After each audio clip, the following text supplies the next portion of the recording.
I call the committee of the whole meeting together at 5 p.m. on Tuesday, September 17th, 2024. I would ask Callie to note roll call. I don't have any announcements unless anybody else does.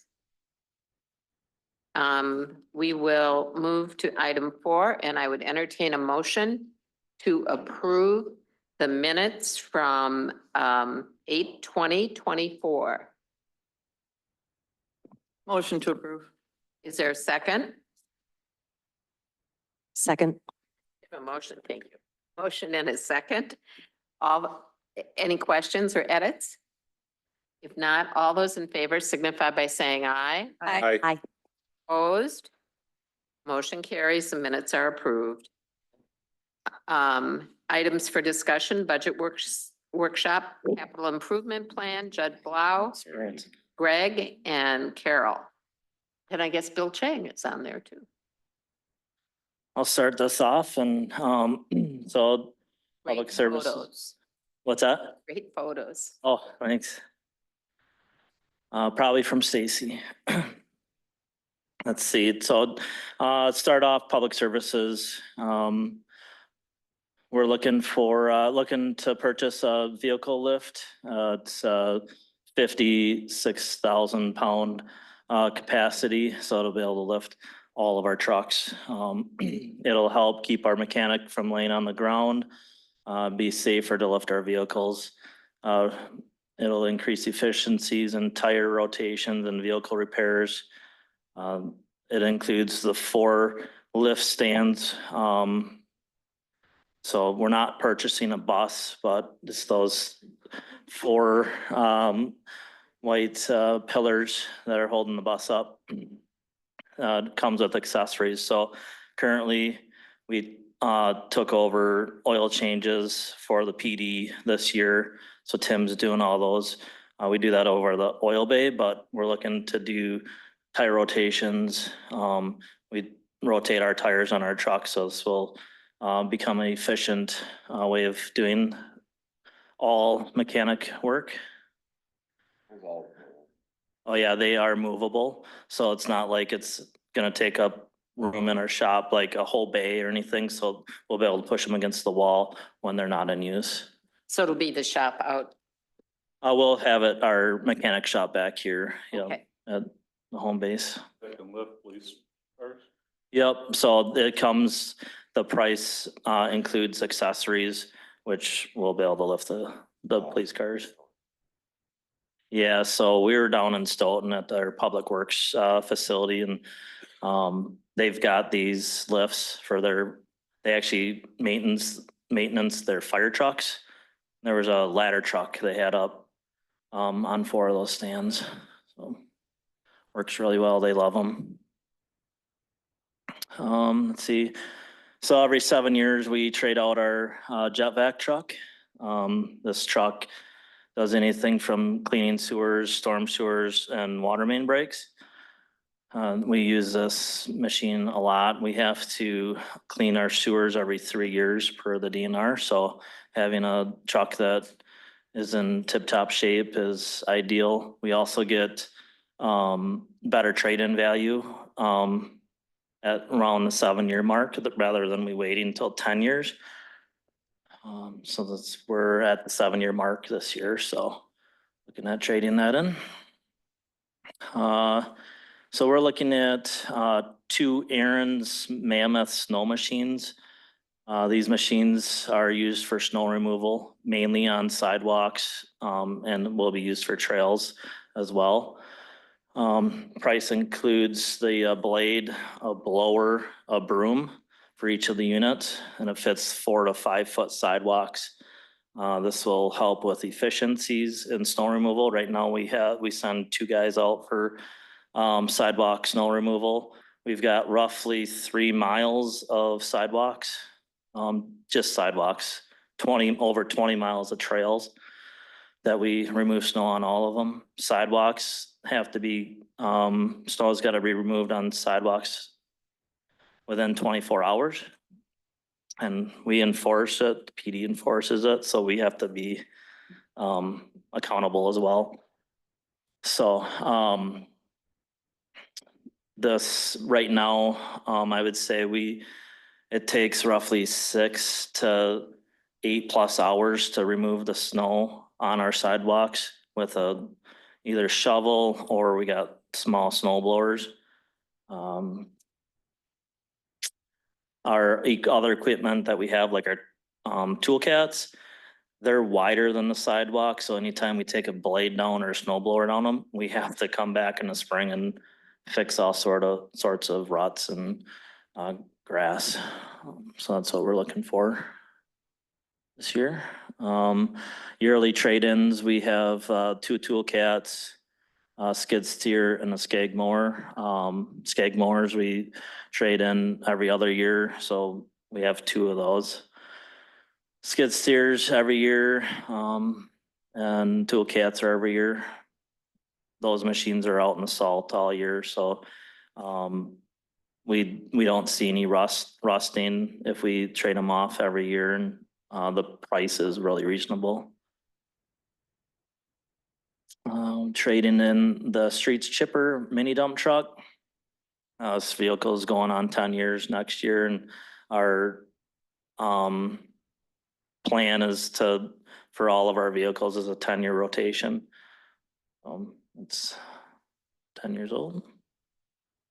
We're looking at a CID 4-inch cutter attachment for the tool cat and skid steer. This tool will help get into stormwater basins, river edges, and natural areas, prairies to cut down invasive trees and brush and weeds. No, it's a 4-inch. So this, it's 5 foot wide, and it'll cut a tree up to 4 inches round. Yep, yeah, so you'll start up high and bring it down. It's almost like a wood chipper, but yeah. It works really well. I saw one, Windsor actually had one on their trail, and they're doing clearance pruning basically with this. So like the what are those trees? Buckthorns that are overhanging the trail. We're out there cutting them by hand. They're out there going along the trail with their machine, making quick time of it, cutting them down on their trails. So that's it's $4,500. It's a pretty inexpensive machine, piece of equipment. We're looking to add 2 more bunkers at the yard waste site. These will be primarily used for gravel and dirt storage. And then in the busy seasons coming up, like October, November, they could be used for overflow bins for yard waste. If we have a big storm event, and we got a lot of brush, we could open those up for brush drop off as well. We're looking at a Highway V trail installation possibly next year. We're working with the county, the railroad, install a multi-use trail along Highway V from Helzer to Main Street. We're working on grants. Hopefully we'll hear soon on a grant that will fit our project. Highway V reconstruction and resurfacing. So the reconstruction will be from Main Street to Stevenson, and that'll include sewer and water, adding curb and gutter through that section. Sidewalk on the south side, trail on the north side, and then resurfacing from Stevenson to Helzer. And we're also working with the county on that as well, so. Stevenson Street, from Highway V to the dog park, and Burton Boulevard from Stevenson to Little Potato, right by the curve to Little Potato Way, will be resurfaced. This is partially funded with TIF dollars. The expenditure period for TID 6 is ending next year, so we gotta spend that money. And those roads are in need of repair. Dennis Drive reconstruction project. This will be all new sewer, water, storm, asphalt, and road base. Water main just aged. We don't even flush. There's like 2 or 3 hydrants on that road. We don't flush. because every time we flush, we get a water main break. So it'll be a good project to get done. Good. We'll be working with the residents to try to reduce the impacts. They are on a dead end road. So we'll be working with them diligently to get them in and out of their homes during this project. We've got a bunch of resurfacing projects, South Street, from Main to Hill Street, South Hill from south to Meadow Lane. And then Meadow Lane will be resurfaced. South Street, Riverwood Bend to Mayapple, it's a little section here. Deteriorating roadway. Innovation Drive, Red Spire Lane to the Upper Yahara River Trail Crossing. That's gonna be a resurfacing project. That's a TIF project. So that expenditure period is ending as well, so I'll spend that money. Depending on developments, sounding pretty good for next year. Hickory Lane, Green Acres, and Cake Parkway may get reconstructed depending on development. This would include adding curb and gutter to Cake Parkway, new road base, adding water, sewer and storm to these roads. And then that's all TIF for developer assessed funded. TID 9 sanitary sewer extension, EFCO Circle. So sanitary sewer would be extending from EFCO Circle to north of Highway V to Hickory or Holiday Court. Depending on development, there may be good opportunity for development in the north here, so at that project. Northtown Road, Pepsi Way, north to Quick Trip boundaries, Ira Road. These are all new roads being built down there on Quick Trip development. Pepsi Way here will be completed this year, knock on wood. We're waiting on some approvals here. And hopefully they'll be starting on utilities here shortly. Zaire Road here would be next year, and Northtown Road up to roughly here would be completed next year. Is it okay if I ask a question? Okay to ask a question, yes? Just wanted to make, I didn't want to interrupt if this was not the right time. I just had a question about that little Sawyer Road extension there on the road. Oh, Zaire Road right here. this Sire, one? sorry. Yep. Is that definitely in the plans? The reason why I'm asking is because we don't have any actual plans at this point, to my knowledge, of an overpass. Right now, it will dead end there. Okay. Possibly in the future, depending on developments and what the interstate corridor study shows, there could be an overpass there in the future. But otherwise, it just makes access for other development back in there. Yep, so there's a Quick Trip's putting in a doctor's office right here for their employees. Oh. This lot here is their Forgot about that. maintenance facility, and then Okay. this is their distribution center. I forgot about that doctor's office. Thank you. So both of those facilities on the south side of Pepsi Way there will have an access off of that little stub. Right, and it gives you access for protective services, right? If the fire department needs to get in there or access from there, they've got a couple tactical ways to attack it. Colleen had a question.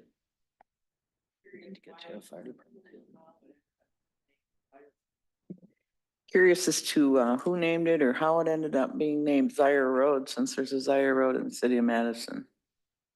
Yeah, we're gonna look into the naming of it. It could be Zaire Parkway, or we'll have to look into that. Is there significance to the Zaire part? Zaire Farm, this is the Zaire farmland. Okay, thank Yep. you.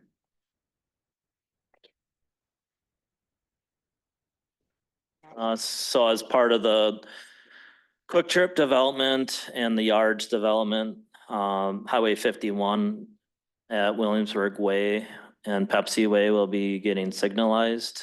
This will be a project for next year. It'll increase the safety in that intersection. This is privately funded with some public funds to complete the project, if needed for public funds. One trail project that we have, staff, public service staff will be completing is Liberty Land Trail repaving. It's in need of replacement. We'll be looking at adding some solar lights along the path as well, like we did at the high school. Those are nice. We've got the canoe launch and stream bank and habitat restoration projects ongoing. Next year, we have 2 sections of stream bank stabilization happening, basically from Mayapple South Street Bridge to the first River Road Bridge, and then jump down to the second River Road Bridge to Blue Stem. Those sections will be completed. We're even working on grants.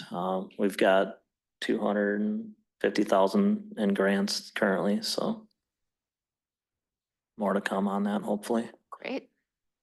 Park improvements, we're looking to get design concepts for several parks, future parks that we have. We have land for actually currently. So it's some Conservancy Commons splash pad that's getting dated. I think that was built in like 2007. And roughly every 10 years they look at upgrading. So we're well past that. North Industrial Park remnant land, there's 6 acres right behind the Dickman Porter Pipe complex up on Stevenson. That will be doing some concept planning for that. Peterson Crossing Park next to Ziggy Park, the baseball field, do some concept plans. Peterson Crossing, that's it. Rivers Turn Park, or Rivers Turn area off of Stone Crop. There's a 2.5 acre mini park that we want to do concepts for. Aki Sensory Park, Ivor Munson, Shane O'Donnell. Does everyone know what a sensory park is? Perfect. It's exciting. It is. Yep. Sunfish Pond, we're looking at fishing piers, possibly 1 or 2 more fishing piers out there. John and I recently had a fishing contest down there, and the pier, to have a bunch of kids out there, we're lucky that we didn't get hooked. So we're looking at that. Rebecca. Sorry. The existing pier, it looks like it's beginning to have some significant wear and tear, starting to sink in places. Are there any plans for upkeep maintenance on that? I've had other people mention it besides just my eyes. Yep, I've noticed that. We've looked into it. Right now it's stable. We've put in more, or replaced a couple of the supports on the backside. So maybe the guys tilted it a little bit too much when they leg bolted it in, but it's still at the same level as it was in the front. Okay. Okay. That was one of my biggest concerns, because it was like, it felt like it was Yeah, heading into the water, but it is stable. it is stable. Yep. Okay. Okay. Thank you. Yep. It might be tipped just a little gas. Yeah, Trust me, they need all the help they can. yep. So we're looking at more solar trail lights. So part of Fund 221, which we have, park development fees from developers. They give us money put towards their park. So some of the things that we're looking to do is add more solar trail lights. Seed the North Industrial remnant land piece behind Porter Pipe, because right now it's just weeds. We need to do something with it. Add a Gaga pit at Dale Jenkins Park. ADA drinking fountain at Conservancy Commons and bike repair station at Sunnybrook. So some of these are out of the court plan recommendations too, so we're looking to incorporate some of Can you explain what a Gaga pit is? that. I do know elementary kids love it. It's, There's one right over here.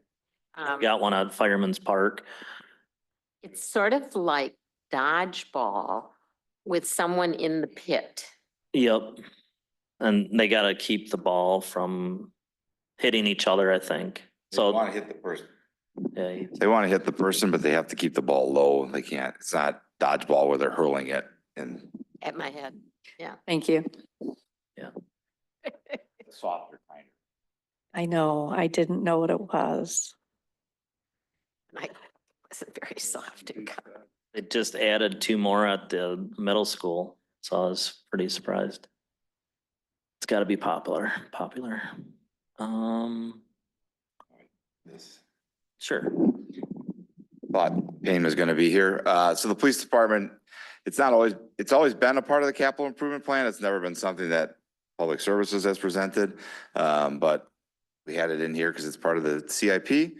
I thought, again, Sergeant Payne was gonna be here. Always at the accident, that'd be why. So the police department has 2 new patrol cars with complete setups that they're gonna need to be replacing and doing work on. They also have an additional stealth stat. I think you went the wrong way. So you may have seen, there's one actually on Northtown Road right now. There's that box that's hanging on the speed limit sign with the solar off to the side. The second one of those they can use. So they're not throwing up the speed and causing it. It's really just to give you a true representation of what happens on roadways. And it's good for us from the public services side. We can use that to get traffic counts and share with our engineers and meter out like is it time to improve things, whatnot. But the police department uses it for speed. They can count in both directions and car counts and all that. The other thing they have is a GTAC in-car system. So they have these currently, it's outdated, needing to be replaced. Some of those systems are starting to fail. So it's a full complement in each car, which is the DVR on the right side, the camera that mounts in the dash, and then the video screen by which they can watch. Either if you're in the car, you can watch with it or replay it afterwards. You can see it in the car before you get back to download it. So. And then there's the court boardroom improvements that we have planned. So out here where the court clerk, Lisa Broderick, sits, the window faces in, and she has a hard time seeing who's waiting in line or what's happening. So we just kind of want to swing everything from that north wall, from the east to the north opening, right? Just move it from one side to the other. And it'll open up her for better service to the folks there, knows what's happening, who's waiting. She's not surprised by anything, so. And then we talked about this a few months back. So all these kind of things that we'll be looking to do. So we've set this dais up. We're still open to comments, but if this seems to be working, these 3 centerpieces would be built more rugged and almost be permanent to work with the elections. That's why I look at Cali. And they'd have some protective measures to them. The monitors would be recessed into the table, so you're not shielded. Sorry, if you like to be hidden behind the monitor, but it's better for open government. We're gonna do some protective glass coatings on these windows here. That window will go away. There'll be a door there. Won't have a window in it, but it'll be egress only for you or the judge if something needs to happen. Limestone benches out here, meaning we'll just get monoliths of limestone, put them there, and then we'll do some bollards in the front here. Secondary access, and then we're gonna upgrade some technology cameras, TVs, make things a little bit nicer for the public to come in and see things. So. So you said that there would be some protective coating for the windows. Would it be for the windows and the doors as well, or just the windows? Up to that block. Yeah, 7 feet up to that black line, these windows here. Yeah, and these doors will have some, but the bigger concern is if somebody's there wanting to shoot in, right? If they're here, they've got to get to the other side to get an access to shoot. Right. My question is because this will now be a door. Yep. So would the protection be on the door as well? Because now there's a door to the back of whoever's sitting right. But it's a steel door. There's not a window or anything there, right? So There wouldn't be a window on the door. It would just be a door. just Okay. be a door. That is a door and it has a window. So I was just wondering if the windows would be similar or if this would just be a door with no window. No window in that door, just a door. What caliber can it stop at 50 feet? 7.62? 5.56? I don't know if we have that information and if we did, I don't know that we wanted to share that in a public setting. So we'll have that conversation and know what's there, but I don't think we want to put it on a public recording and give people opportunities to know, oh, well, if I have a 50 cal, I can come in here and light this baby up, right? We don't want to tip our hand. Yeah, it is kind of important if we're security to, The PD's done research and they've looked into it, and they'll know that it's working and sufficient for them. just curious. 'Cause Mhm. There's different levels. Yep. Different plates. We won't get into that. So this may have been hard to read, and I'll do my best and then Carol can come and correct me on all my errors. Cause she builds this differently than how Greg and I build ours. But it actually looks nicer and works easier. So it's siloed by account. So the first one there is the Fund 100, right? That's the borrowing portion. And that's labeled there and all those projects are there, right? So the board courtroom updates are about 220,000. I think it's 206. I don't know. We're gonna fit it. There are high estimates that we have. We're hoping that it should come in less and underneath that number, especially if we can do some of this work ourselves. That money is offset below through general committed funds of 210, right? So when you get to that green section, that's the part that's either money's allocated, it's grants, or money on hand, or various other things. And then it nets out to what do we need to borrow for. So as you go through each of those, they're there. Some of the projects go across multiple buckets, right? So reconstruction projects have their feet in the general borrowing, and then the water utility, the sewer utility, stormwater utility all have a piece to that. The Park 221 is its own fund.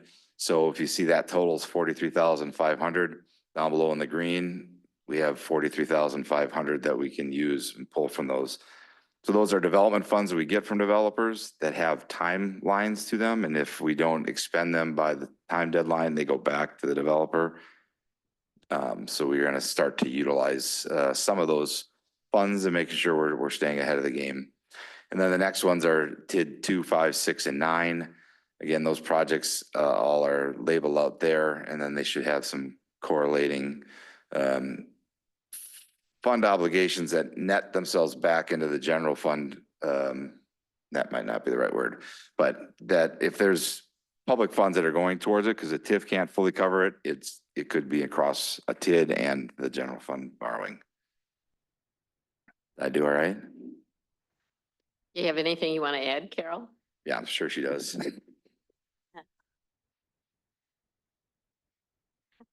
They were very complimentary about your spreadsheets, so. Gotta be nice to her at times. Yeah, once in a while I come in useful, so they have to be nice to me. No, not a whole lot I need to add. As he mentioned, we have, all the projects listed and the different funds are going to cover those costs. We do have obviously some funds coming from other sources, so they're not all to hit the tax levy. That $3 million at the bottom is the expected portion that will be expected to be paid back by tax levy.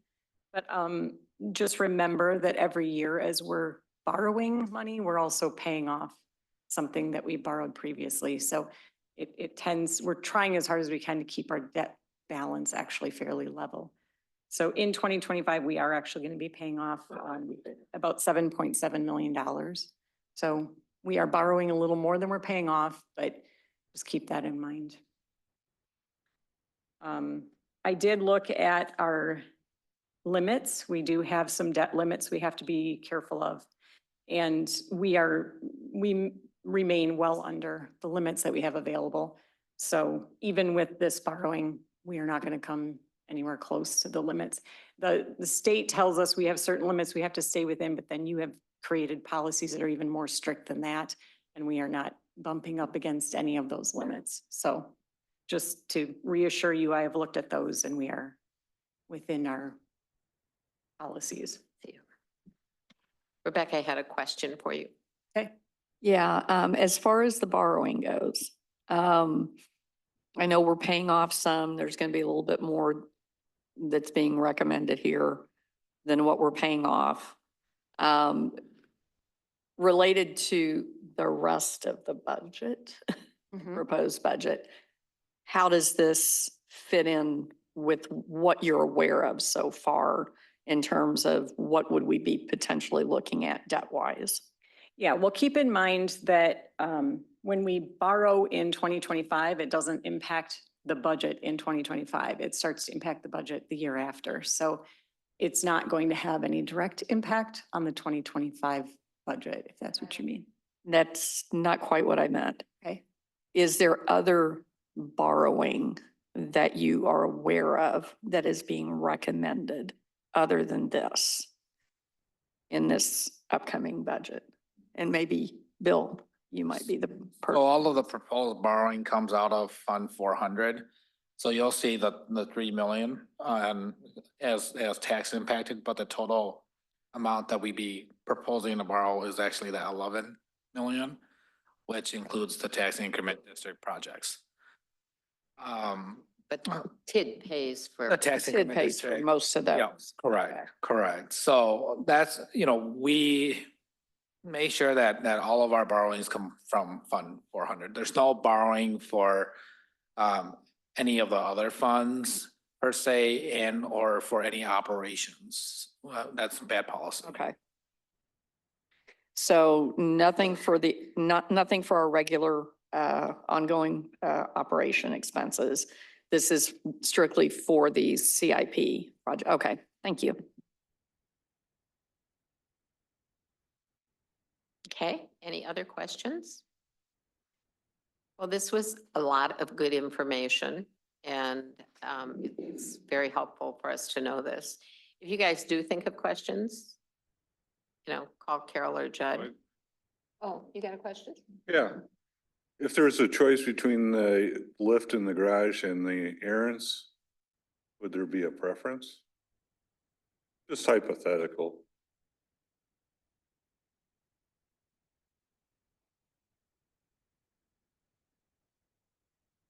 They're both kind of beneficial. I guess if we push came to shove, I'd rather the lifts because it's something that will help save Tim a lot of extra work, having to get up and down, be on his back, working there. They are versatile. They move around very easily and we'd use those year round.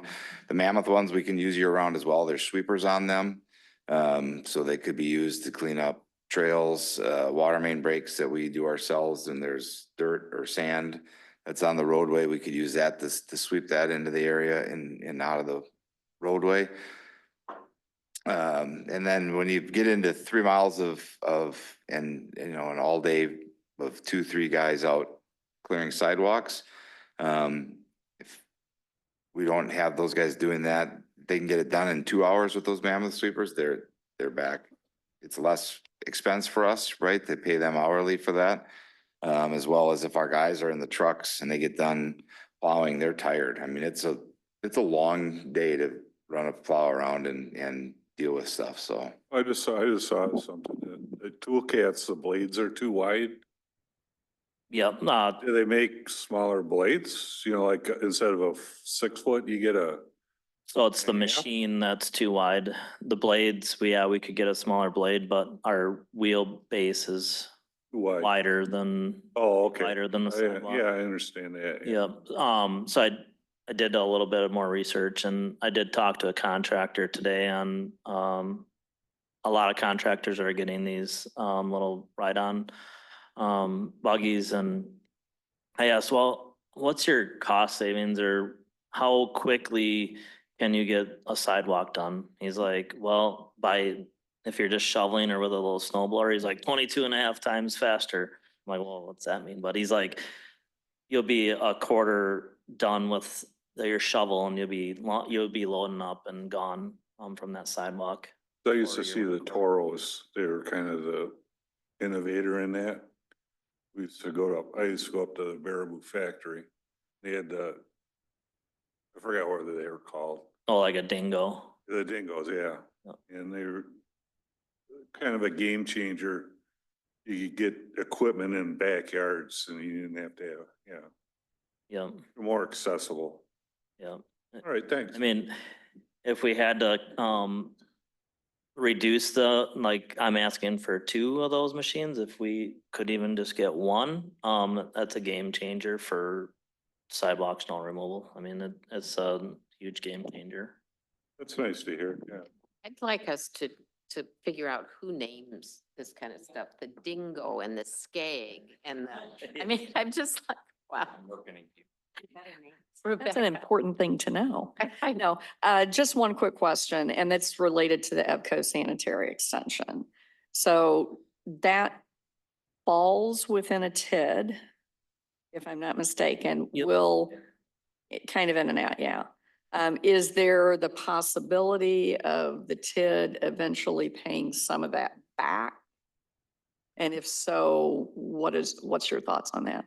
Yes, so that's the intention. So for all of the projects coming out of tax increment District 9, we're in a situation here where the land's not developed yet. And so there's no current increment coming to pay that.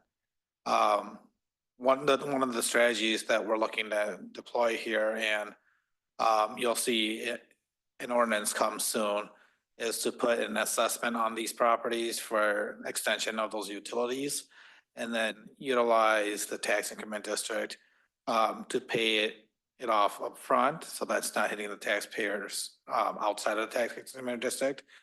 And then being able to collect from that property to reimburse the tax increment district from the property owner at a later point if it doesn't get developed, or if it's a development that is not desirable by the village. Of course, the village could also incentivize and waive those fees or those connection fees to incentivize a desirable business. So I want to say, and as part of this, because it's in the budget plan doesn't necessarily mean that we're going to move forward on it next year. It provides the opportunity to do so that we don't have to come back and amend the budget. Because when these things move, they often like to move quickly. And so we can mobilize a little bit faster here. So we wouldn't start on a major infrastructure project like this without a development commitment to that project, namely in a developer's agreement. And you'll see that, and that's the same story with Cake Parkway, same story with Green Acres. Hickory Lane is a bit different. Hickory Lane is a reconstruction, but with Hickory Lane, we do have we would wait for multiple development prospects there and agreements before we go ahead and do that.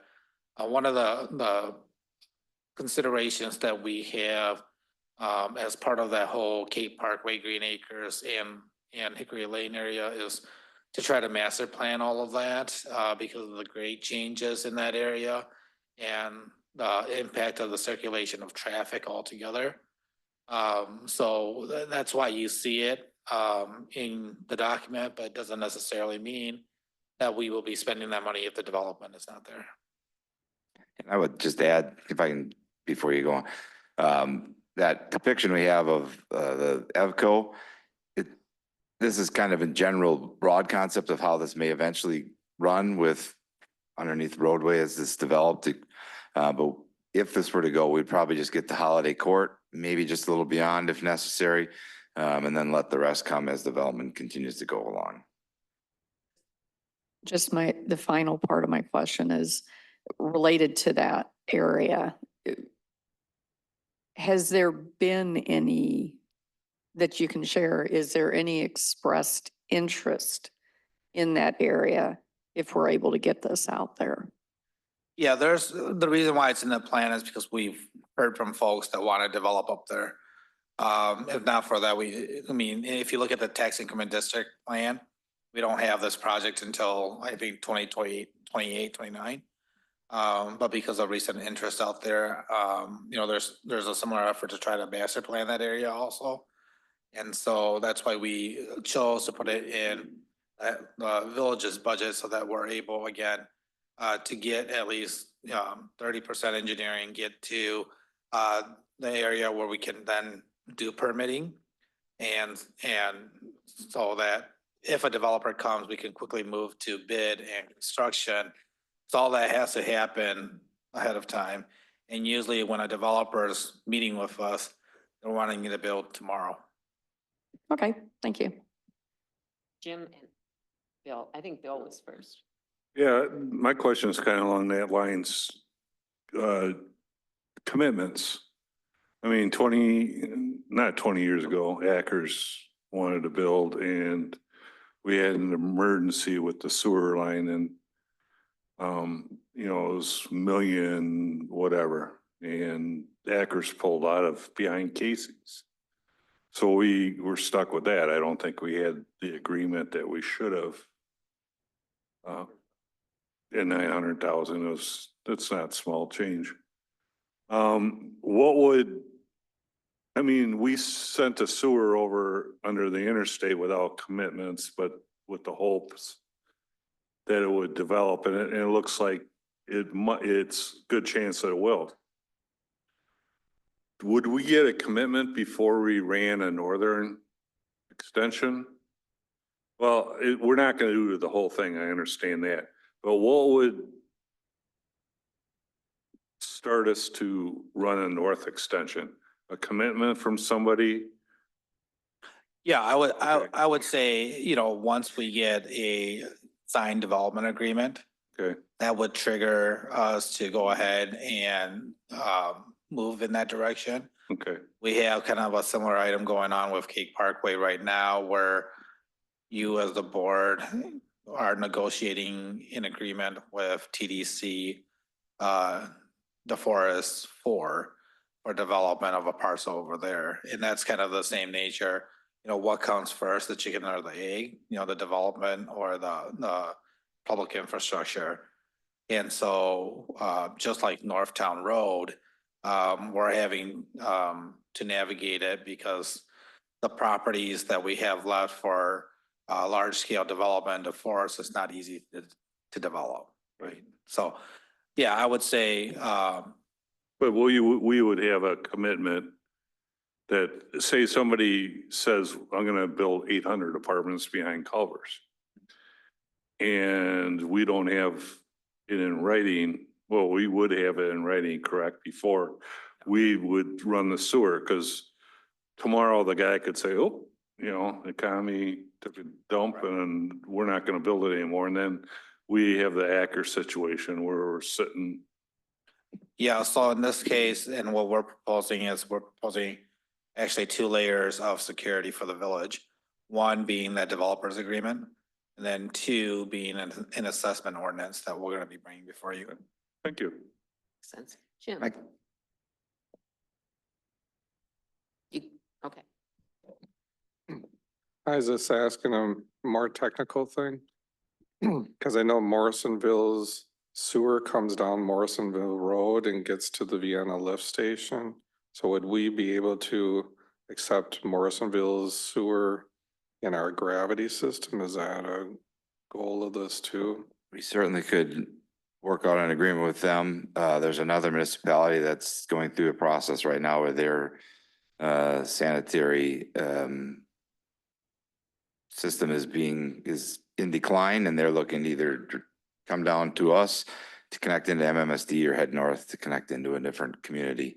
And we certainly have it sized that we could effectively handle theirs as well as Morrisonville's if Windsor Sanitary chose to connect into that. Okay, that's good to know that that's appropriately sized. Thank you. Anything else? Okay. Well, if there are no other questions, it's on. It's green. I'll just bring it closer. For once, I could say that. If there are no other questions, we'll move on, and thank you, guys. This is very helpful for us as we go through the budget process. Again, if you guys have questions, please call Judd or Carol or Bill.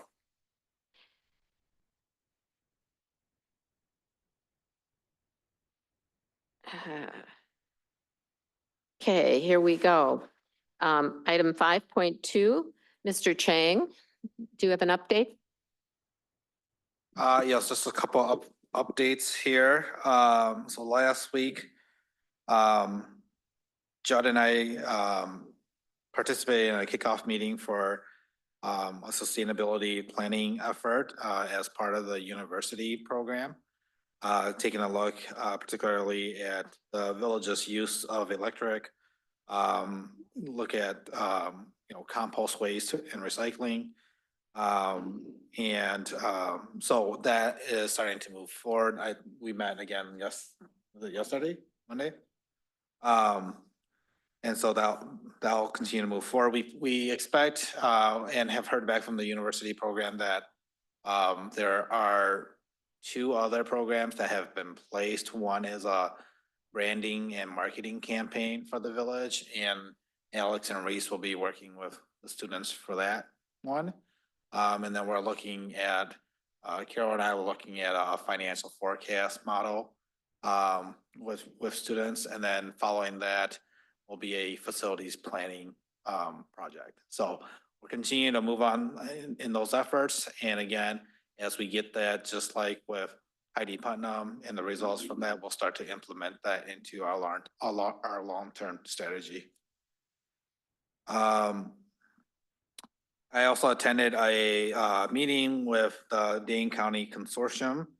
If you remember, we joined the consortium about 2.5 years, 3 years ago now. And they are planning for spending for the next 5 years. We're met with them in regards to where do communities prioritize the spending? Things like mortgage assistance, rental assistance, developer assistance, and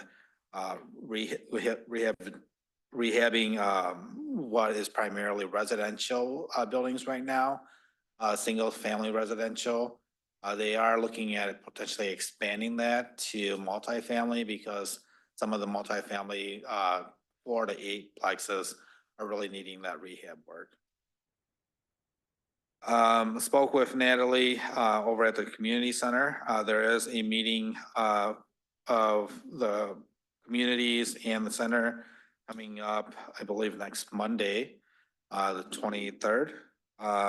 And that's to discuss kind of the next steps here as we get into later part of the year. About, how does reorganization look like? They are running into some complexities with if the agency is to become independent or its own, and it would require a significant change to the intergovernmental agreement. So more to come on that, and that's all for my report. Thank you. Okay. All right. Just making myself a note about getting Cornerstone on my calendar. Okay, finance update, Carol? Okay. Police department update? No? Chief Wilson's on Zoom. Yep, sorry, I had to You might jump have- on. You'll all get an email from me here later tonight as to why Sergeant Payne's not there. He's out at an assignment on the street. So the only update we have is Family Fun Night went off really, really well. We had a very good turnout. Thanks to all who were able to show up at the park. We had just a very good turnout with our community, and that's the only update I have. So Okay. And public services update, Judd? A handful of things. Sunset in Rigsted, after that was completed, we actually had a water main break at the top. We had a contractor come in, fix that, and then we worked with the contractor, Madrell, who'd done the work.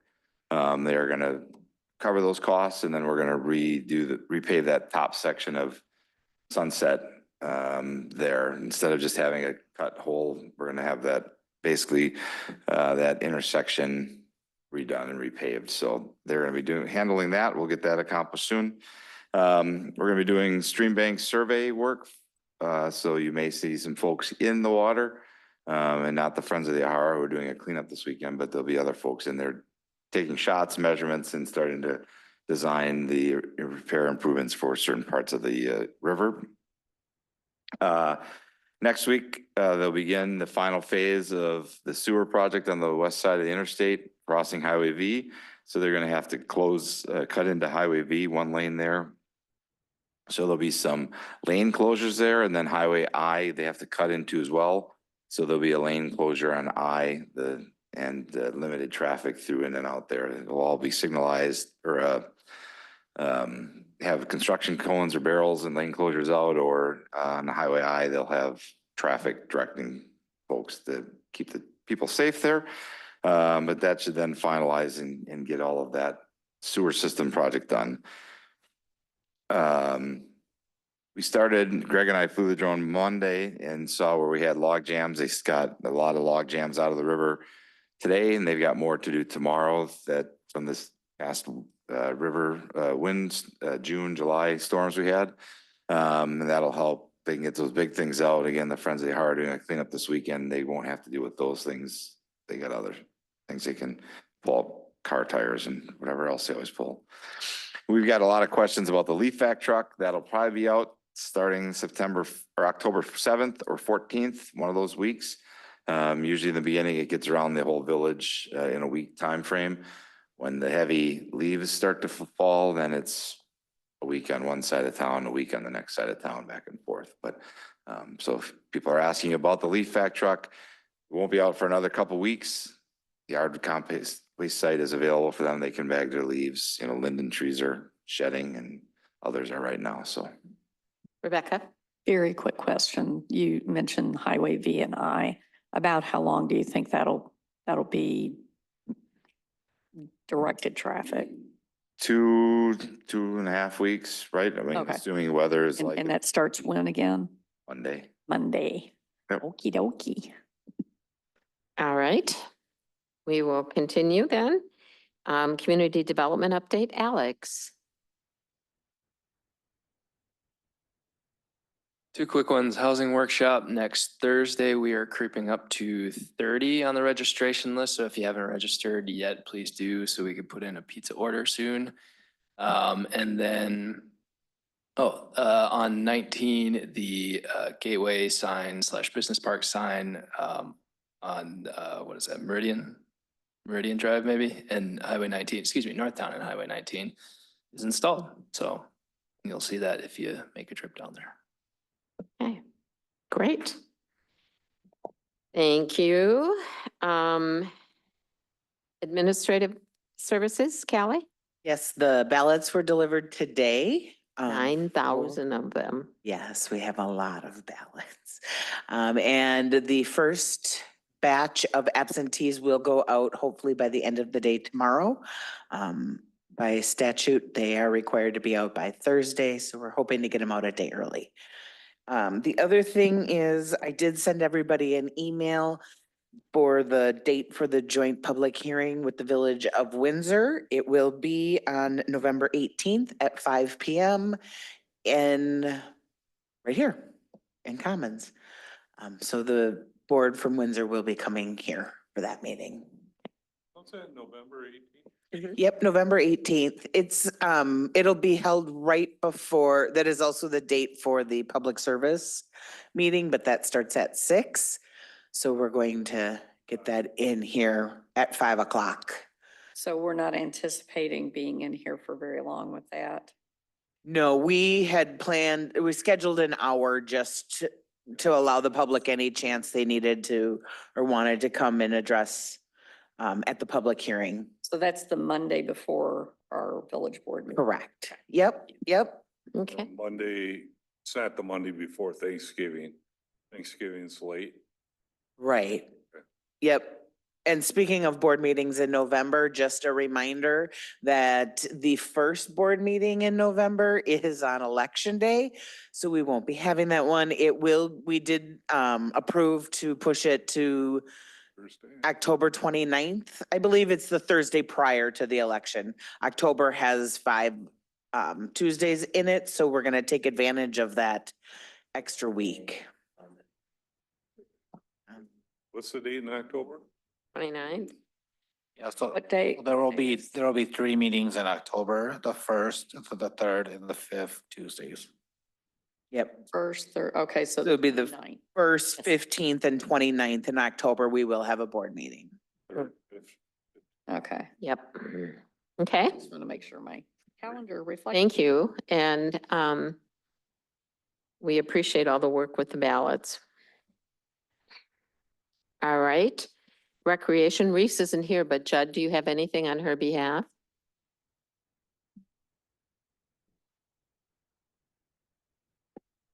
No. Oh, yeah. That was weird.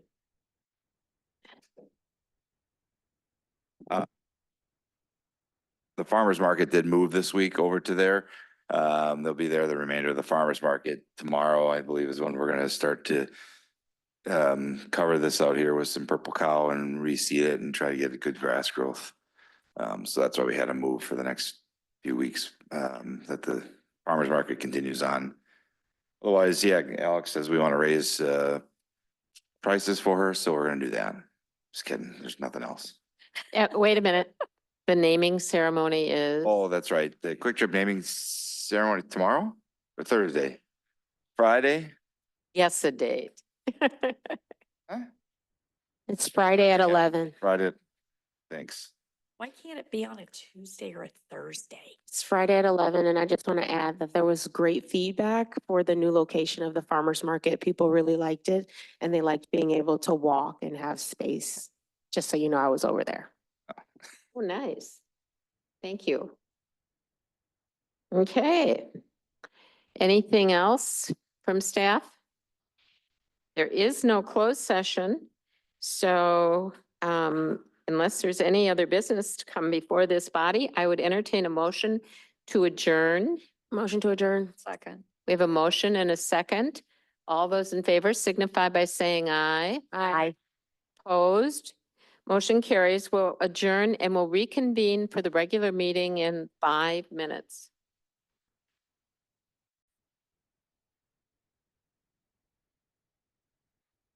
All right, are you ready, Kelly? I'd like to call the regular village board meeting to order on Tuesday, September 17th at 6:05 PM. I would ask Kelly to note roll call, and I would ask Jim to lead us in the pledge.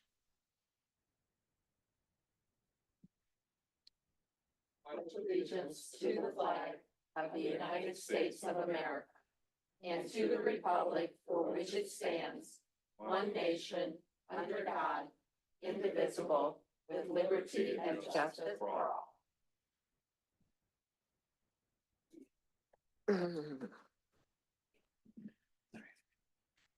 Thank you. Okay. Announcements. The village board will convene into closed session pursuant to section 19.851C of the Wisconsin statutes for purposes of considering employment, promotion, compensation, or performance evaluation data of any public employee over which the governmental body has jurisdiction or, exercises responsibility. Tonight, the village administrator annual performance evaluation process, it will actually be tonight. Approval of minutes. Well, let's just look at consent agenda. I'd entertain a motion to approve the Can you separate 5.3, please? Sure. I would entertain a motion to approve the consent agenda without 5.3. So moved. Second. Motion and a second. All those in favor signify by saying aye. Aye. Opposed? Motion carries. We'll now move to item 5.3. Greg or Judd, do you want to address that issue or do you have a specific question? I had just a couple that probably save you time. Our trucks are Class B Yep. and this is a Class A license. Well, why So would we we, why would we, We pull a trailer with one of our patrol trucks. We're on the cusp of being need a Class A license. We have a couple drivers that have the Class A. And so we figured it doesn't hurt to have a third one, as long as we're sending him. If we do it now, it's 3,800. If we got him the Class B and we want him to go get the Class A later, it'd be 3,800 a second, to send him back through. So as long as we're going. yeah, that's what I was wondering, and it's on a weekend classes? No, Are we paying this person? paying him to go to class and then to take the class. It's a week long, 2 weeks, I think it is, as a matter of fact.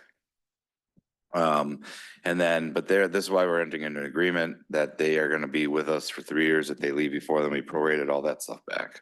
I just wondered, sorry, but this just came up yesterday, Right, it was a late. it was added and this afternoon I looked at their website and they do have weekend classes that they, you said we're paying them for 2 weeks to go to, He'll drive back and forth. He's not spending the night there, but yeah, it's his hourly wage. He's going there and taking the class. right, that's what I meant. Yep. He's not taking weekend classes, No, but that's available. this is how we've done it for the previous ones. I think it's how most municipalities are handling that scenario is they pay for the folks to get the CDLs now because it's hard to find. Right, I don't have any problem with paying for a CDL. It's just he's on the clock when there are weekend classes. Sure, then we would be paying him time and a half because he'd be giving up his weekend time. So it's more than 3,800. Well, but it'd be even more than that if we sent him on weekend classes, right? We'd pay him time and a half. Oh, I was thinking they aren't paying him on the weekend. This is for his benefit. Oh, okay. It's like training and other things that we do for our folks. Oh, okay. Thanks. Any other questions? Rebecca? Move to approve. I would just say that I think sending him through the week is a much better, more efficient way to do it. I've been to trainings before like this, and they're always during work hours. Or if it's not, you're still being paid for your work hours. So it would be better to pay him just regular work hours rather than work and overtime. Do we have a motion? Do we have a second? Second. Motion and a second. Any further comment or discussion? If not, all those in favor signify by saying aye. Aye. Aye. Motion or opposed? Oh, Motion passes. Thank you. All right, public appearances. Bernard Coxhead, 809 Liberty Drive.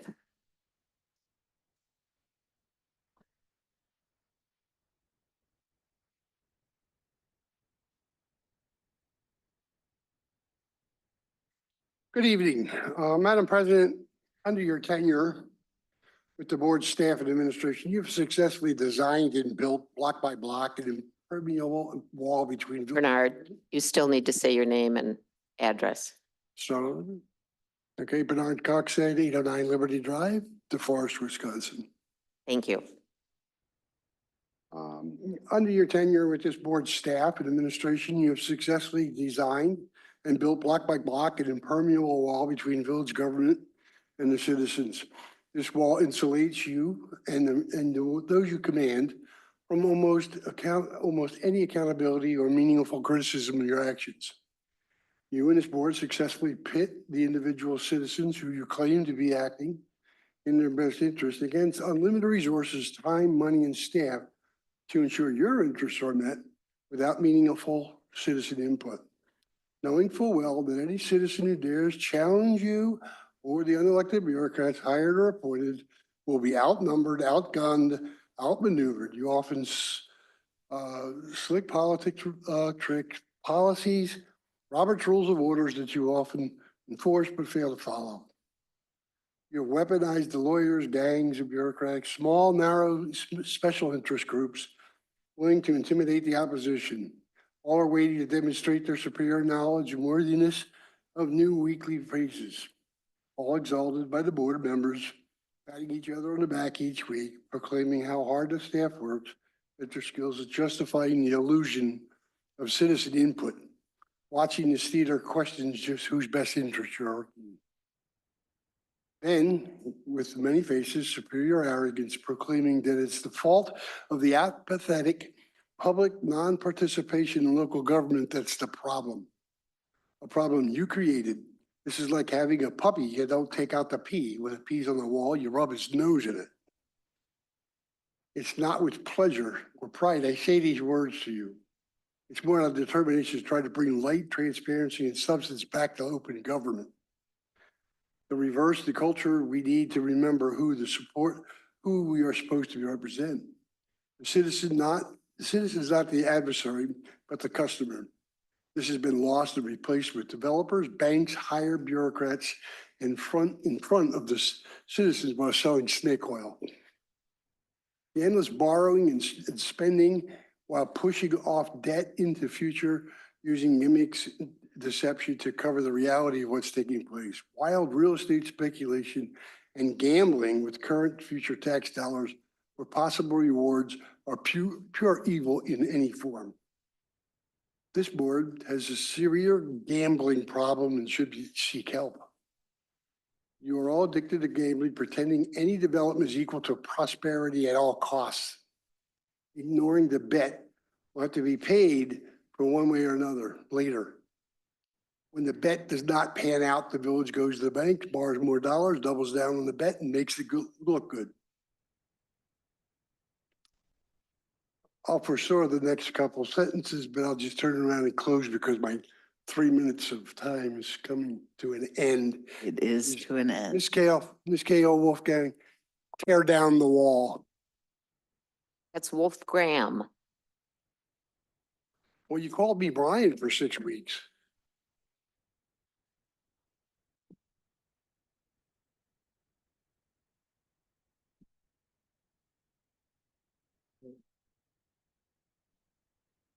All right, moving on. Presentations, there are none. Old business, there isn't any. New business, discussion regarding annual retreat for village board members and department head staff. Bill. Yes, thank you. I just want to make sure I'm sharing the screen here.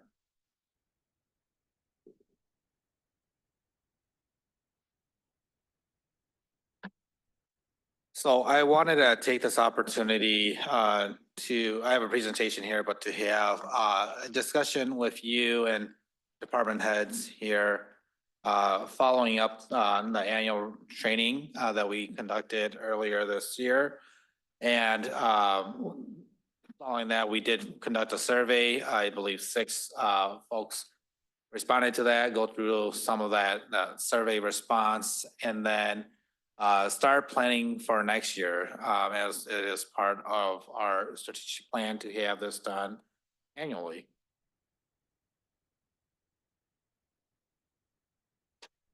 So just a reminder here, and this is pulled directly from our strategic plan.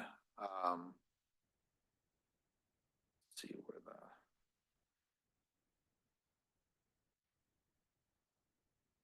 the objectives under this section is that interactions between the board, staff, and public are effective and civil, and everyone feels heard. That was voted as the highest board and staff ranked outcome. Second objective is that expectations are set for elected officials in order to create a healthier working environment. That was ranked second highest amongst the board and staff. Third, clear communication is a priority for all parties in order to reduce tension and foster greater trust. And fourth, all parties are on the same page about their shared goals.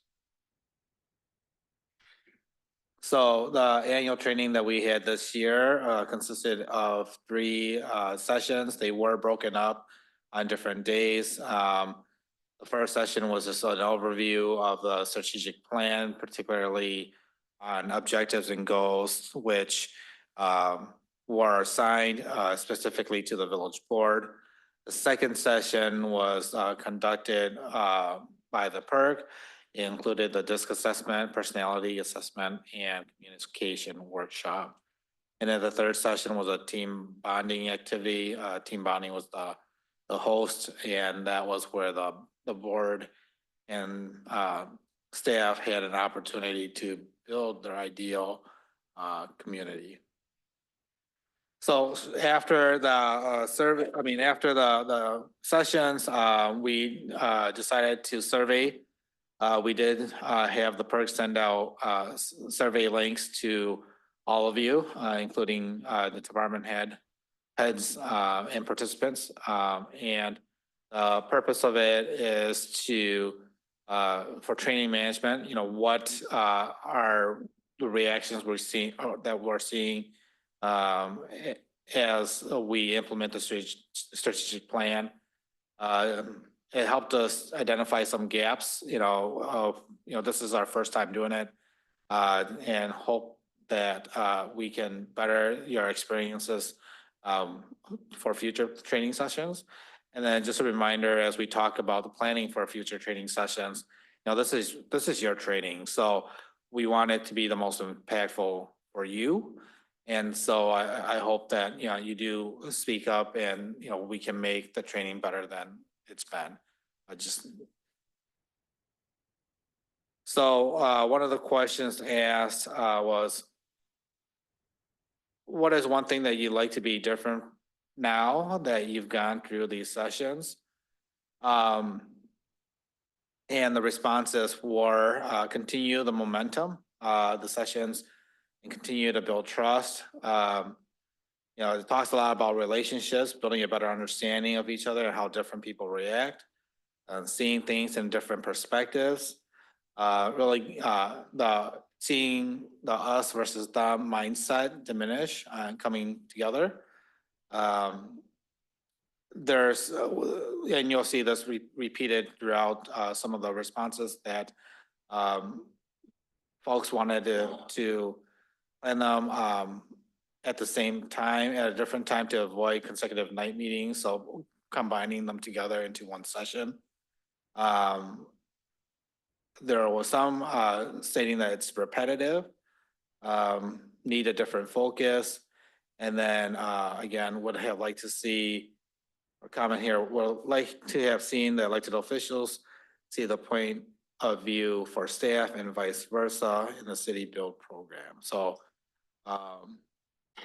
we'll see as part of the responses. I think there was a stronger reaction to the PERC session, and there was a weaker response to the team bonding experience. Again, recommendations for future sessions: take one session and weave it into the next for a full day retreat. Along those lines, doing a project as one big group, full day versus different days. Kind of getting, the idea of getting this group out of this setting and getting away from, the policies and the decision making, so that we have opportunities to have, really have those discussions with each other without the pressure of the roles that we play. Suggestion was a picnic and lawn game competitions during office hours, so that you have opportunities to interact with more members of the staff. And then there was a comment that this is not a good use of resources there. The topics, a question they asked in the survey also was, what topics would you like to would like more training on and development on. One is change management. Establish what our expectations are for each other, and then continue to build that trust. So there were more questions in the survey, but they were more of management type questions, and that's why they're not added here. Happy to provide them if you want to see them. But from here, and as we continue on, again, it's within our strategic plan to have this conducted annually, in addition to other action items, working through, that relationship building, that communications, transparency, et cetera. So I'll kind of open it up at this time to see if you have any questions or if there's any suggestions for as we plan the budget and then we plan into next year. I know all of you have different work schedules, and sometimes it's hard to find time. I know that I sent out a doodle poll early this year to see what was the availability, and unfortunately, one of the dates did conflict. And so I want to try to avoid that again this time around. I'd love to hear, again, your reactions of, what is the expectations for, a review of the strat plan. I think we can continue to do that in a workshop setting like this. But when it comes to learning, I understand a lot of people have different learning styles. And then when it comes to bonding activity, I think, folks have different expectations, potential, physical capabilities and limits, and all of that comes into play. So it gets hard, or it gets challenging as a manager to plan something like this without, your comments and your suggestions. Lot out there, Rebecca. Surprise, surprise. But a couple things. One, I've really appreciated the workshops up to now. I think they've been valuable. They've helped me learn things about folks I would never have guessed otherwise. And maybe I was able to reveal a little bit about who I am to other folks. And I think overall, I think it has helped a lot more than it has not helped. So in that respect, I think it's really, really, really good. One of the things, and correct me if I'm wrong, but one of the things I would like to see happen in these, I would love to see the day in the life of pick a department and seeing what it is that, and maybe I just need to schedule a time, but when do I have time? To better understand what it is the staff actually does behind the scenes. I mean, we have an idea of it, but we really don't have an idea of it. It's very vague. It's very blurry. And so that I can better understand what you all are putting up with sometimes, or experiencing, or having to deal with. I think it would be really nice, even if it's just kind of a compressed, like, a day in the life of. I think that would be helpful for me. We could put her on a snowplow. No. I need to go get your CDL. I already have a CDL. I don't need one again. This trustee once said that bus driving is more difficult than plowing snow. Bus driving, it's the kids that's more difficult. Driving the bus is not hard at all. That's actually fun. Me too. Sounds like a voice of experience. Any other suggestions or questions? Jim? I'm speaking from doing it at different other organizations I've been in. I think it's better served when it's not in the location of, say, the village.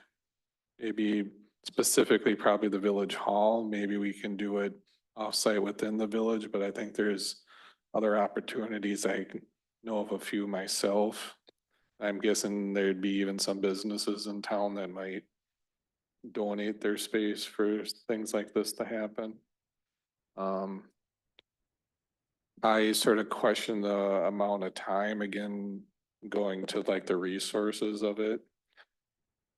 I sort of picture it more of a bi-yearly thing, but I'm still good with an annual one as long as we're cognizant of the time.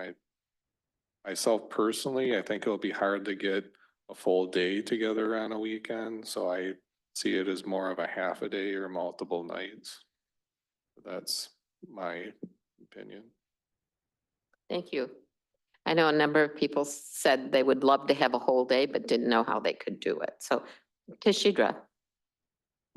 One, to echo the group, I do think that it should be an annual thing, just for continuity and consistency. Especially since elections are every 2 years and with the turnover or possible turnover, I think team building and bonding is a necessity, especially when you're a public servant. Just that reminder of why you're here and what you're doing, just to, one, get to know the individuals that you're serving with. And the reminder that even though you may not agree, you can still disagree and have civility. So I think that whatever the time that you set aside for this, it is something that I think the village should consider to make a standard for the board, not just for board relationship and team building, but also where there is an opportunity for the board, the staff, and the department heads to get to know each other, but also to work together and collaborate.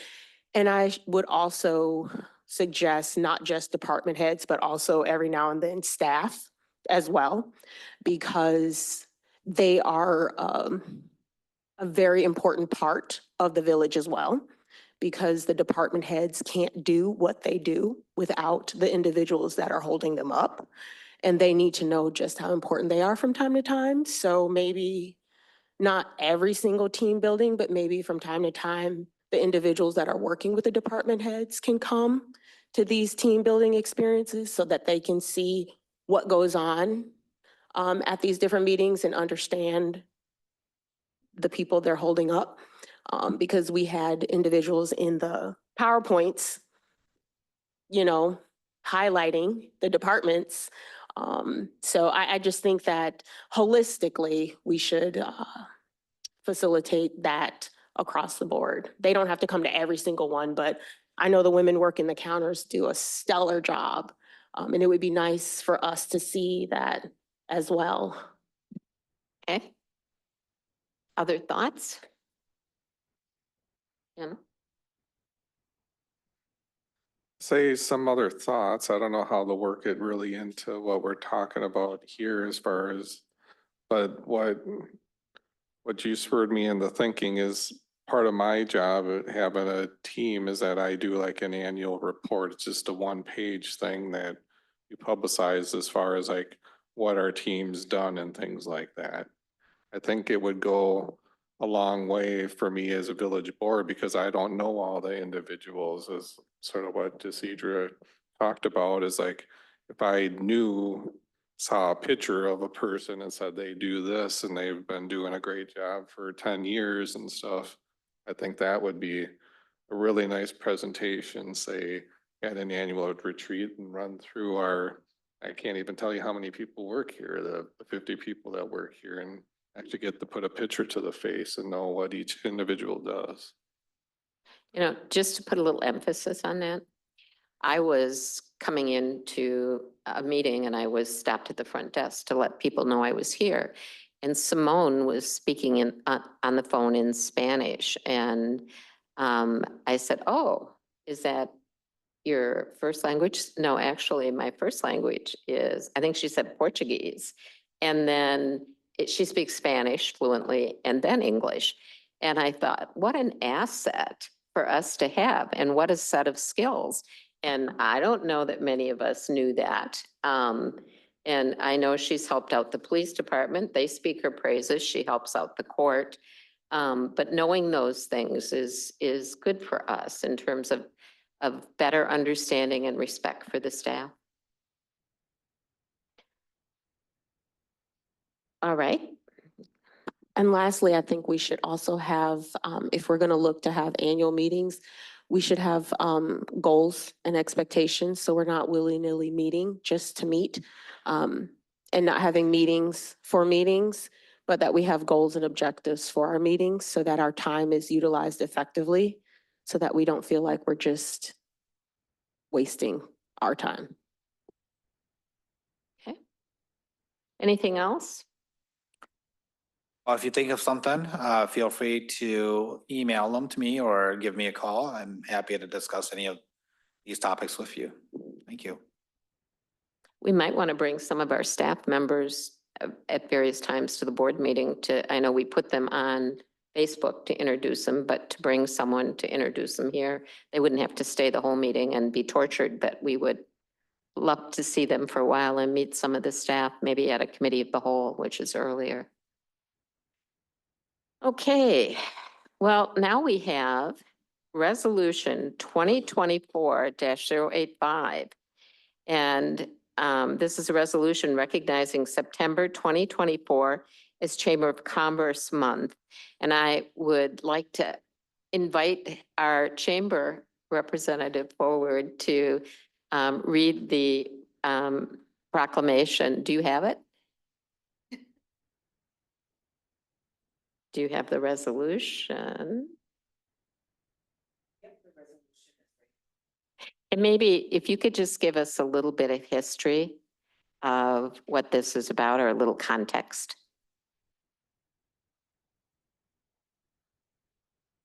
Thank you.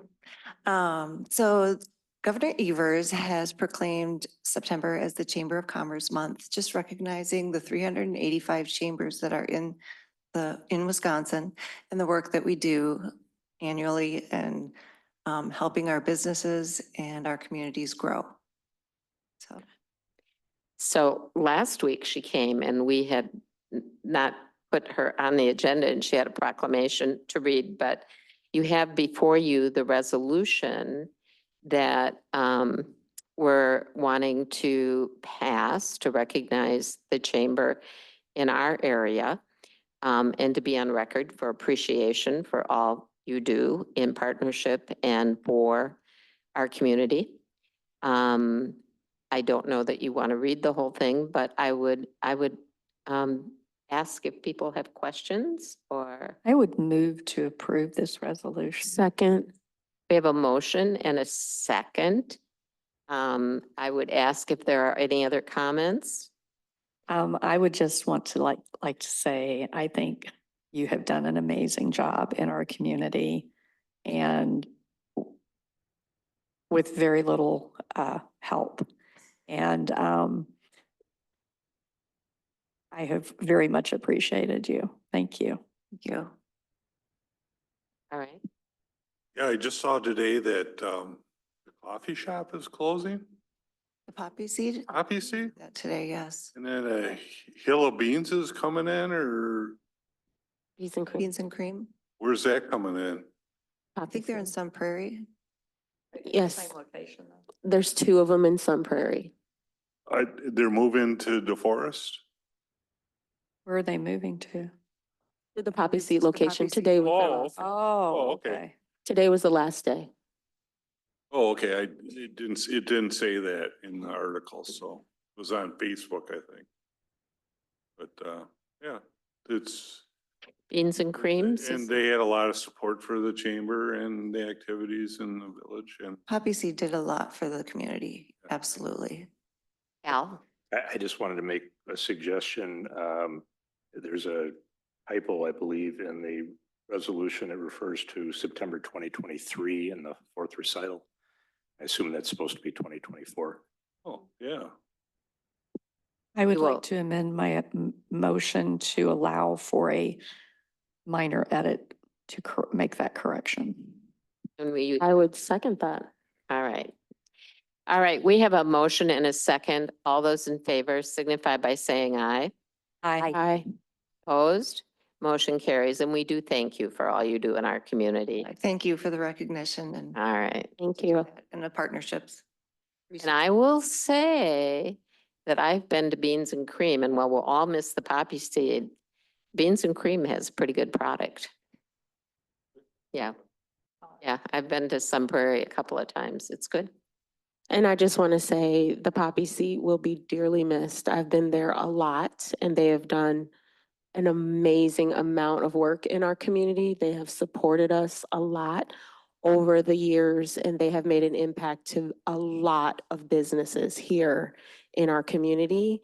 And every time I walk past there, I will think of all of the entrepreneurs, small businesses that they have supported as well. They have always done a good job of supporting little small entrepreneurs that sold their hard work in their shop. All of our high school students that worked the counter and made our drinks, everyone that went to the library that needed something cold to drink while doing puzzles and all the fun festival things. So the poppy seed is near and dear to my heart and I will miss them. And I know the communities and all the businesses will miss them as well. And so I just want to go on record to say that they were a really great business, a beautiful woman-owned business, and she did an amazing job for the village of DeForest.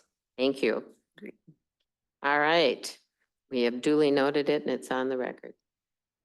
All right, 10.2, Resolution 2024-086, a resolution requesting exemption from Dane County library tax. Move to approve. Second. We have a motion and a second. Any questions or comments? If not, all those in favor signify by saying aye. Aye. Opposed? Motion carries. Item 10.3, Resolution 2024-087, a resolution approving a temporary use agreement with Bullish Investment, Greg and Judd. Yep, so as we work forward to our deer calling program this fall or winter, I would say, we're looking to get temporary access to Parktown or Bullish Investments property to just drive through their property to get onto the Village of DeForest property. So we're just looking to have you guys approve this. I do have 2 edits that I need to make. The usage for 2024 will be now until the end of February, and then 2025 and 26 will be December to February, and 2027 would be December through March. And then any restoration needed will be done after each of those periods. So I had, basically the language would say we had access until 2027 every day, which we don't need. So we're reducing that down to what we actually need access for. And then the restoration would be after each of those time periods that we use that land for. Motion to approve. I'll second, but can you hold it right there? I just want to make sure I've read something I just thought I missed. Nope. Okay, that's all I needed. All right. Just one other question. The time frame. I've had some questions from various members of the public.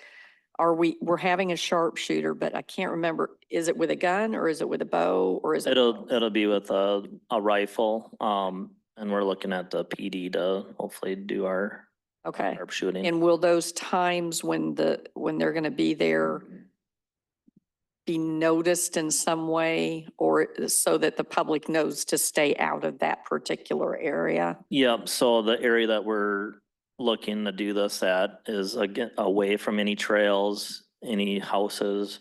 We're actually gonna build a elevated platform. And so we'll be shooting down into the ground and Okay. it'll be close Any quarters. signage that we're planning on? I would say probably not. I think we want to kind of keep a little profile on where we're doing this at, so we don't get people Trying running to, around out there. Okay, got it. That's my initial thoughts. Okay, that's all I needed to know. Thank you. I can't tell you the number of people who have called and volunteered to help. Oh, yeah, we get that every day, I think almost. And wondered if I had influence to help with that. Yeah, no. Yep, but as we keep moving forward here through the fall, we'll bring out kind of our plan to you guys and we'll keep you updated. Thank you. We have a motion and a second. All those, oh, I'm sorry, Jim, I didn't see your hand.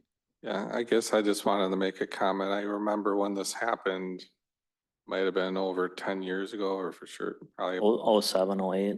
Yeah, and that one, I think we did put signs up just mainly to keep people from going into that area, but I guess I don't necessarily have an opinion if it's good or bad, but I could see maybe putting a sign up on a trail just saying like stay on the trail at this time or something, but.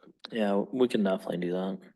That's, yeah, because now we have a trail along River Road, so that's probably a good idea. Just one other question, follow up on him.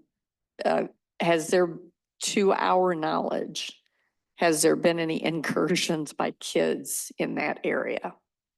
We have not seen people back in that area. No We've been evidence back, of no it. signs of it, no like little forts or anything, Okay. so. It's pretty off the beaten path. Okay. Jim? I just wanted to say, clarify for the record that the motion included the couple adjustments that Greg mentioned. It did. Did you have something else? I was going to suggest that the motion include the adjustments that Greg was. But it did. They made them. So, and we have had You're getting too close to attorney. belts and suspenders on that one. All right. All those in favor signify by saying aye. Aye. Opposed? Motion carries. Thank you. All right. Communications, the check register was in your packets. Community Commission and Board reports. Update regarding DeForest Area Library. Tashidra? We don't have any. Okay. DeForest Public Safety Commission. We approved one operator's license. That was about it. Okay. DeForest Area Community and Senior Center. Next Monday, we have on the agenda for the communities to get together regarding the organizational structure. Still working on that, and already another year is coming to a close, so time is closing in on us. So hopefully we'll figure some things out. Good, good. Community Development Authority. We, in open session, we did mostly, we approved a contract with Attic Angels to manage and operate Jefferson Square. And so they will be doing the day-to-day management and the maintenance work. And anything else we can announce? No.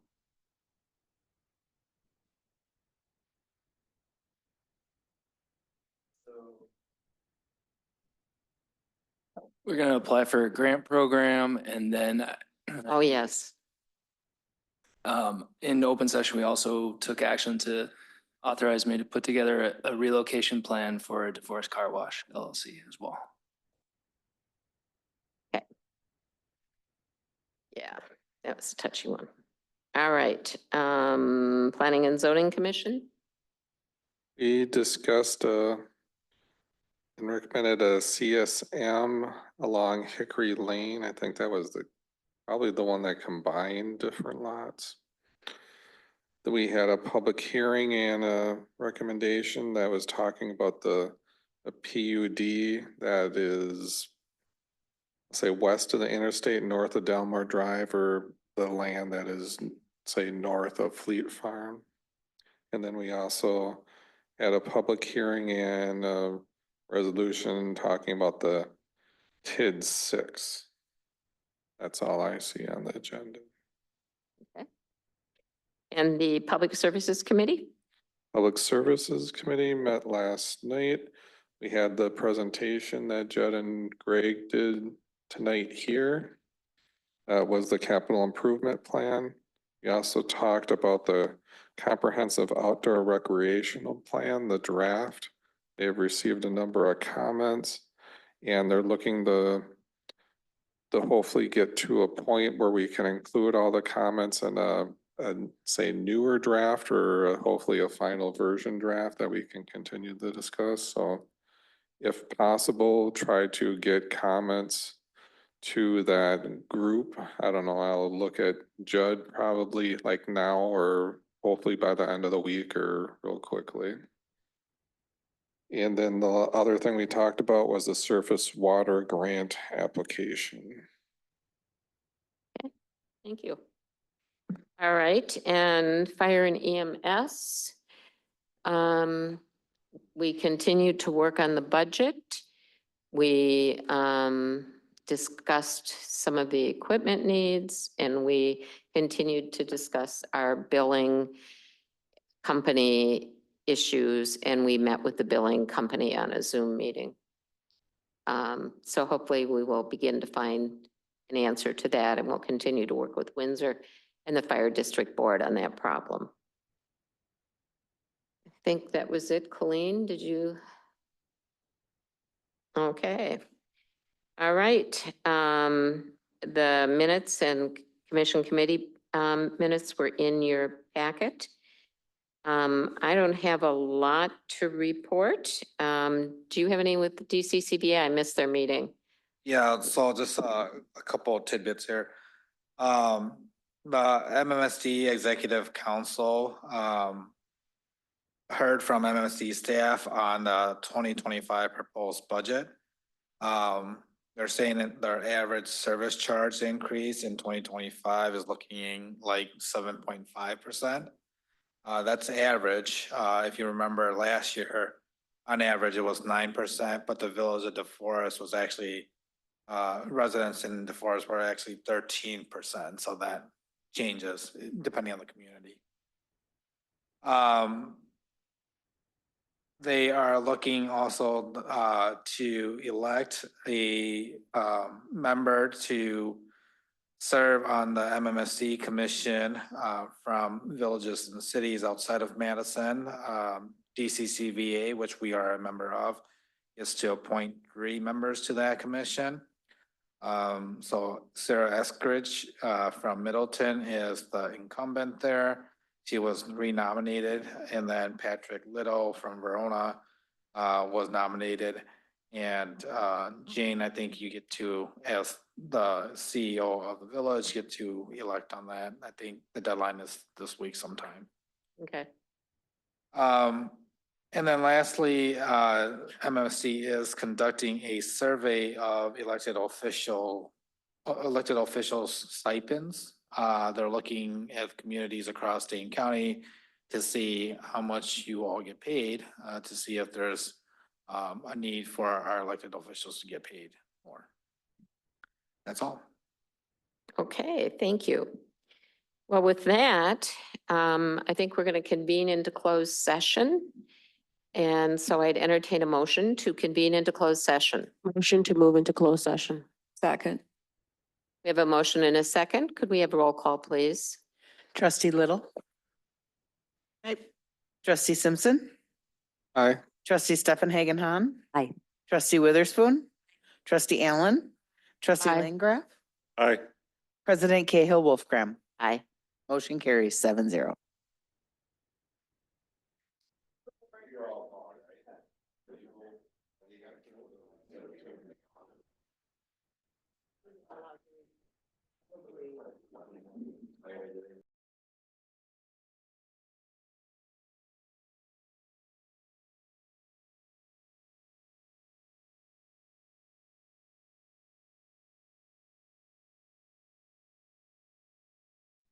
There we go.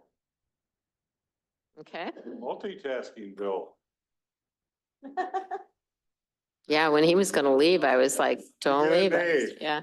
All right, we're coming out of close now, and unless there's other business to come before the board, I would entertain a motion to. Motion to adjourn. Second. We have a motion and a second. All those in favor signify by saying aye. Aye. Opposed? Motion carries. We're adjourned at 7:14 PM. You girls. Turn mine off.